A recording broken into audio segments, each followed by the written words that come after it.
Hey guys, Eclipse14 here. Been quite a while since I did a live recording in this instance, but 2 years ago I made my first game collection video and I would eventually go through my entire collection. However, I didn't update that. Now it's been like 2 years since my first one, which focused on the NES as you see here, plus the fact that this is kind of in celebration of my first ever 1,000 view video, which was based off of one of my collections. I figured give a little bit of an update and see what's actually changed since then. So NES hasn't particularly changed all that much. I still got the same amount of cartridges and boxes in this instance. 25. I thought it was 24 2 years ago, but apparently it wasn't. So what I'm really going to do is I'll put the original link to my old collection in the description for a more longer case. And I'm just going to kind of skim through these and show you, and if I have any updates for anything, I'll just show you what that is. So first off is the original Super Mario Brothers, which I actually completed a couple of days ago, just to do it. Pretty awesome. Next is Super Mario Brothers 3, which was the same way. Took a day to actually complete the entire thing from World 1 to World 8, and it worked out pretty awesomely.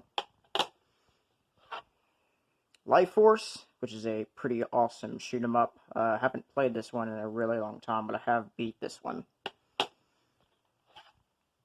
Contra, this one I haven't actually beat in a while, but haven't played it in a while either, but I still got this one. It's pretty nice to have. Next up is Super C, which is, in my eyes, it's much harder than the first Contra because of a bunch of codes and all that stuff that are much different. But haven't played this one in a while, and it's still good to see. I still need Contra Force though.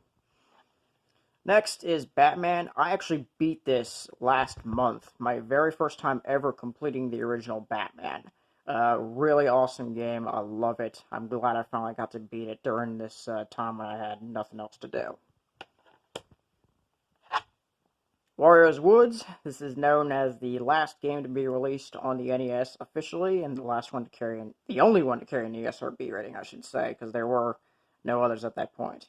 Played this one for a while, haven't beat it yet, we'll get to that at some point. Really nice to see the final game actually be pretty decent. Scratch there. Next is The Adventures of Lolo, which is a strategy puzzle. I haven't completed this game yet, plan to eventually, so I'll just go ahead and move that there.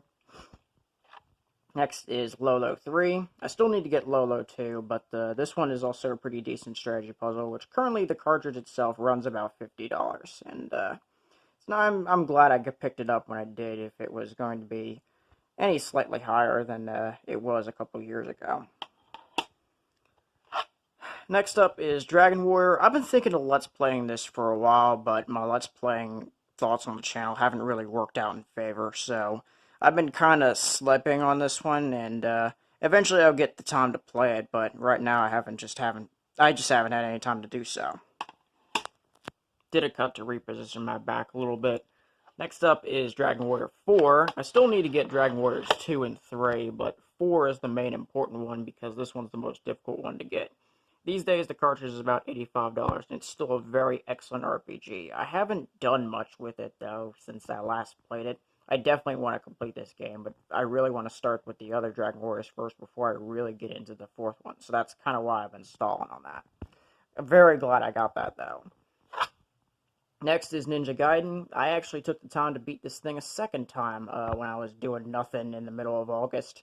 And I'm surprised I actually got it through in the second try. It took me like 4 attempts to clear 6-4, so I had to run through all that crap 4 times before I finally got through and beat the game. So, woo! I'm very glad I managed to do it twice. That lightning won't strike again, though.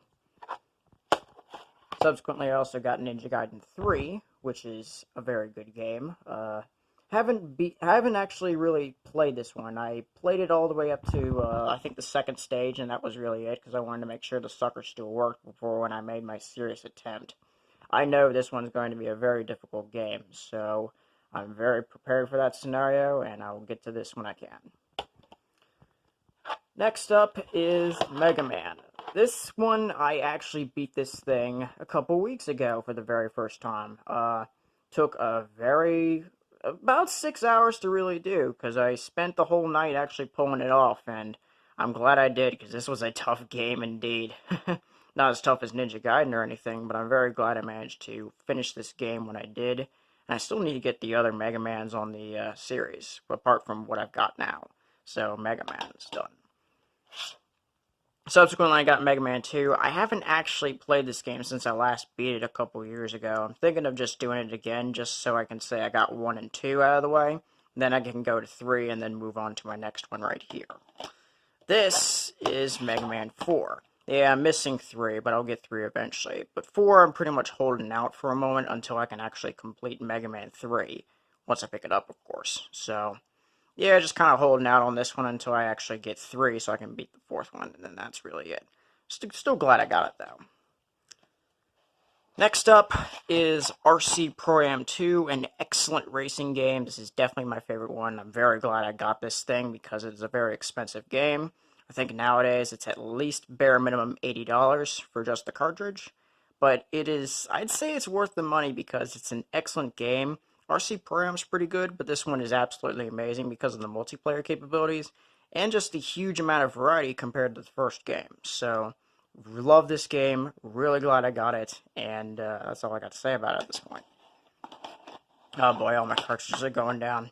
So the last one before I get to my boxes, and I'll make my second cut in just a second, is the Tengen copy of Tetris. Tetris is pretty good. I like this version. I'm glad I managed to find it because there's only about 100,000 of these in existence, and I just managed to find it for about 50 bucks today. I think it's like 65, 70 maybe. All I know is I played it recently to make sure it still worked, and I'm still pretty decent at it, and that's really all I have to say about it right now. Alright, let me make a cut. Alright, I needed to do that cut to put the cartridges up and reset my back again, because I'm bending into my bed at this point. So anyway, this is the first of the boxed games with Yoshi. Not really much to really say here. It's a puzzle game. That's really all I know about it, because I haven't touched it in a couple years anyway.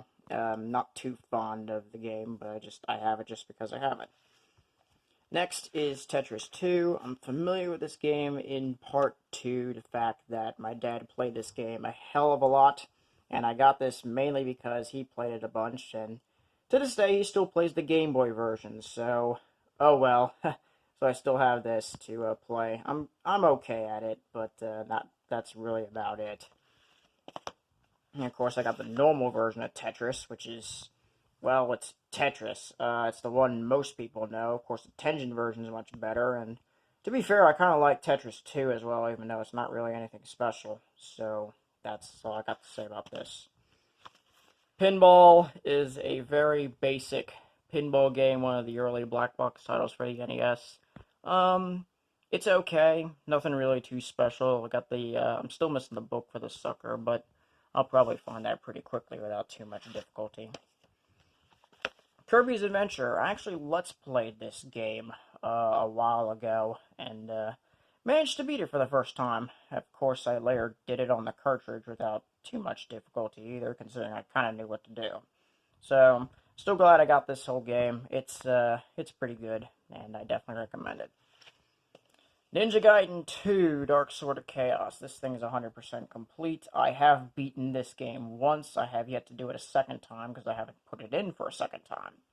But, I'm very prepared to go after this. This is, for me, it's the easiest of the 3 Ninja Gaiden games. The first one is difficult from stage 6. This one seems to be a little more tolerable, but the third one's definitely going to be misery. So, either way, I'm really glad I got the second one completed. I hope I can get the other 2 eventually. And the final game I have to show is Final Fantasy. Very likely the very first game I ever completed. The box is very rough, but I do have the Explorer's Handbook.